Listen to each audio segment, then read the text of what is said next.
Hi everyone and welcome to this demo video. My name's Matt from Helpshift.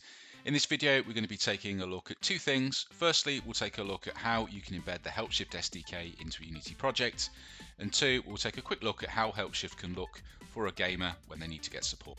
So let's have a look at how we get started with using the Helpshift SDK within a Unity project. It takes about 10 minutes end to end. The first step is we need to download and import the Helpshift SDK from developers.helpshift.com, or the documentation is also available there.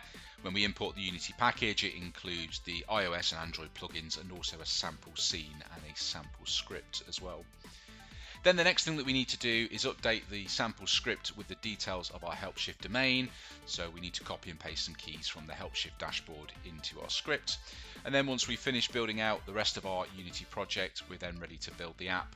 So here we're seeing how we could build an iOS app and then run it in Xcode. Then once we're ready to actually run the app, we can do that in the Xcode simulator, for example, and then we can actually check out the sample Helpshift scenes. There's a couple of buttons in there, such as linking to the in-app FAQs and to the in-app messaging. So what could that look like for a gamer in a real game? Well, maybe they access the menu of the game, maybe they click on the help button, then that goes to the in-app FAQs powered by Helpshift. They can browse and search the FAQs to give them the help that they need. If they need further support, then they can click on Contact Us. That's then going to take them into the messaging experience, where they can do things like really easily identify what it is they're getting in touch, and then they can interact with a bot, an agent, or maybe a combination of both to get them the support and resolution that they need.